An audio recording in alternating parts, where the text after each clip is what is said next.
still remember having to write tenancy agreements, deal with really aggressive tenants. I had to literally, physically put gloves on and clear it out of a toilet.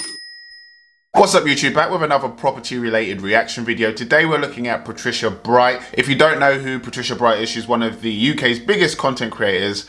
Collectively across, I think, both of her channels, she's got round about 3.5 million subscribers, and she talks a lot about business and property. So this video, she's talking about why she's not investing in property anymore. So let's get into the video. By the way guys, if you like today's video, subscribe, like and follow me on Instagram. I'm at The Wealth Warren. Let's get into this video. So I have over 2.6 million invested in property. Wow. And I'm not doing this anymore. Enough is enough. I'm no longer investing in property. Hello there guys, and welcome to the Break platform. My name is Patricia Bright, and today I'm going to be sharing exactly why I am no longer investing into property. It doesn't make sense for me anymore, and it's not the right move for me. It's going to be interesting. And before you kind of want to click off this video and be like, well, I can't relate to this, I don't have no property, I'm still thinking about, getting on the property ladder, or I don't have £2 to rub together. Don't worry, I want to give some practical advice around building an investment portfolio that might include property or might not include property. So this is going to be for all of you guys who are thinking about getting good with your money and want to make those money moves. So I was watching a video on YouTube with Kevin O'Leary and Graham Steffens, and Kevin was sharing with Graham about how his portfolio was a little bit heavy leaning in the property side of things, and that there was risk associated with that. And it got me having a lot. Guys, that's the key word. I love that she's talking about risk, because a lot of these investment gurus on social media in particular, they don't talk about risk. Now, I work in banking in London, in the city. I specialize in risk, and we're all about balancing, portfolios, risk reward, which I think is where she's going to go in this video, but let's see.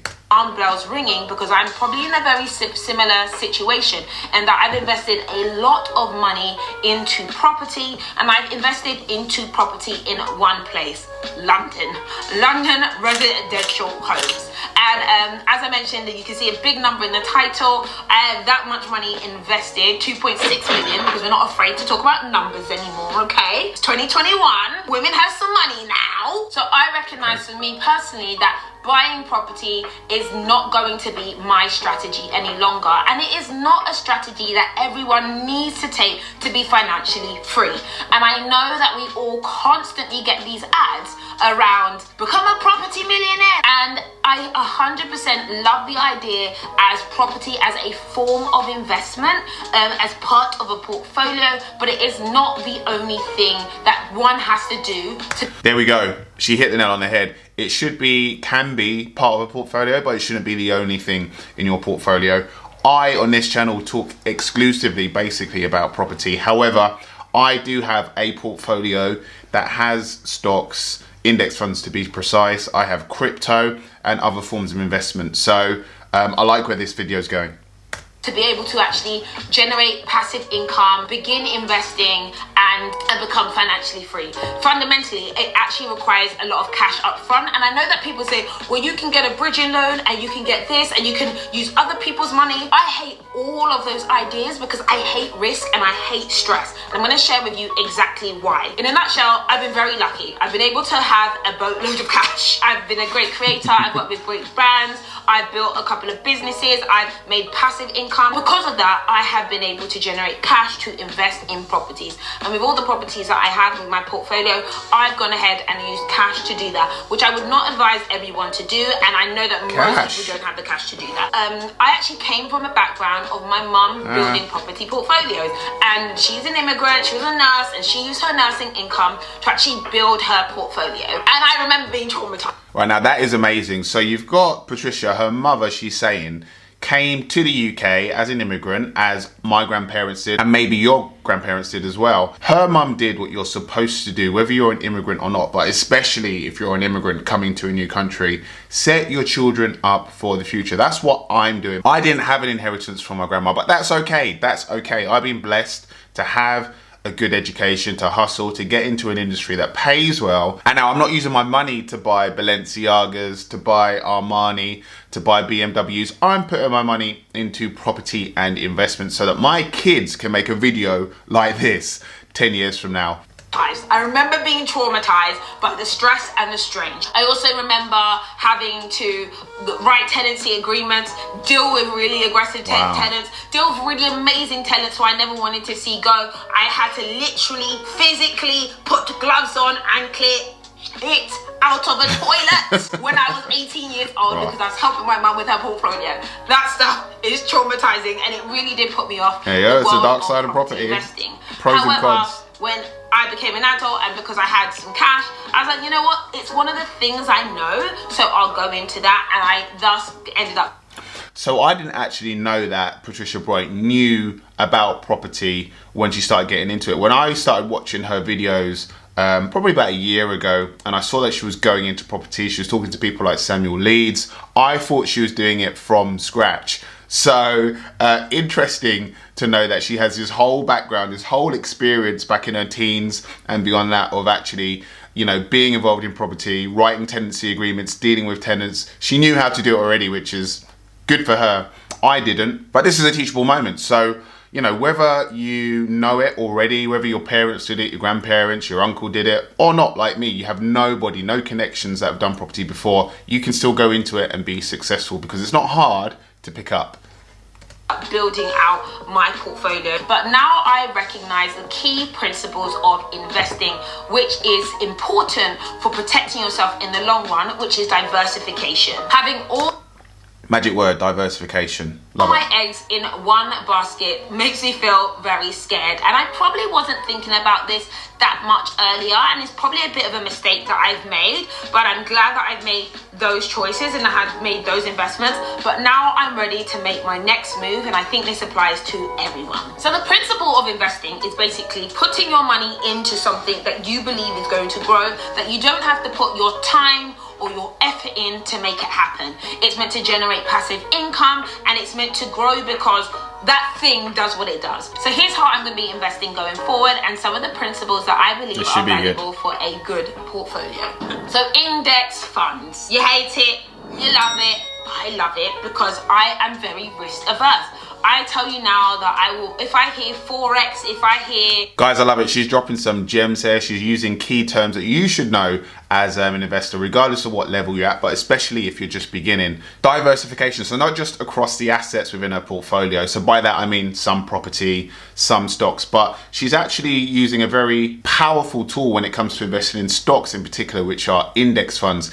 I'm going to put a link to the video on index funds and why they're so great at giving you diversification within stocks. But let's carry on with the video. This invest with me, I run away, I run for the hills because I'm scared, okay? I've been broke and I don't want to be there again, and I'm not done.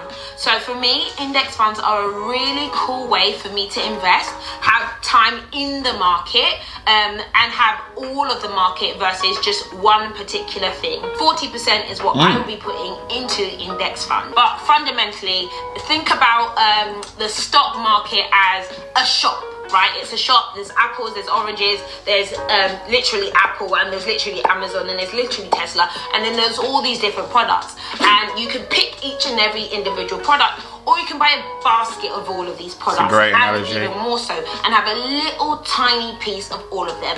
With index funds, you have the opportunity to have passive income. And yeah, like another great point, I feel that, you know, a lot of people will say that certain investments are passive, yeah? So they'll say investing in property is passive if you use some particular strategies. Disagree. Owning a business can be passive. Disagree. Some side hustles can be passive. Disagree. I think the only true passive investment that there is, and let me know in the comment section below if you can think of others, but for me the only real ones are investing in the stock market via funds over the long term, so not day-to-day trading, because that's not passive, and crypto as well if you're going to buy and hold, because you're literally buying and then doing nothing after that because you've got a fund manager who manages the day-to-day rebalancing of the portfolio, etc. Number 3 is crypto and NFTs. Actually, I'm only again going to be putting 5% of my cash into cryptos and NFTs, and that is because I don't know about them as much as I'm trying to like learn about them and understand them. Not gonna lie, I'm quite similar. More important ways for me to use my time than to become an expert crypto and NFT. You know what, I like her approach though. I mean, if you look at the portfolio balance, I think she said she had 40% in index funds because she gets that. She understands what they are, what they do, relatively safe, well diversified. And then she put 5% in picking individual stocks, which is riskier, and 5% in crypto, which is very volatile and riskier as well. Those percentage allocations make sense, right? Because she's decreasing the amount of money that she's putting at risk in those riskier investments and putting more of her money into the safer long-term ones. That is investing 101. Really good advice, guys. And that is because I don't know about them. 5% works for me because I am willing to lose that 5%. And that's the thing about investing. Like, you're gonna have to recognize that you're gonna lose something. So how do you feel about it? You have to emotionally detach yourself from it. A few months back I showed about how my crypto balance went down and I lost £1,376 and some change by investing in crypto in 1 week. In 1 week. In the UK, Binance was shut down for a season and I had put like £5,000 in and literally it dropped to Yeah, I don't want to go overboard, but she's dropping some gems here.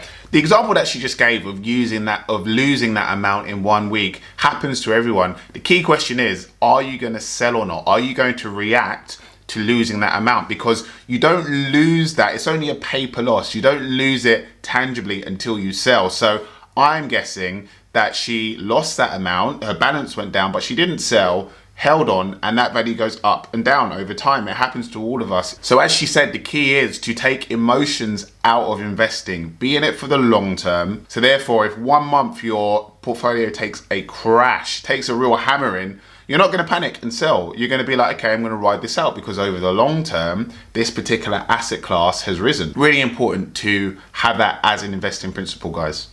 £2,500 in a week and a half, and I was like, oh my gosh, this is such a mistake. But to be honest, it's bounced back and more so. So I love the idea of just leaving it, setting it and forgetting it. I don't really know why and how it works. That's the truth of the matter. But 5% is the amount I'm willing to bet on the crypto and NFT market. And this is the point.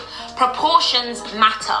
I think that if you look at whether you've got £1,000, whether you've got £100,000, look at how you're dividing up the proportions of what you're investing in. Half of it, come on, just let it be safe. Let it grow. Savings accounts, high interest savings accounts. There aren't many of that anymore, and also inflation is eating into your money. Okay, I'm gonna stop it there, guys.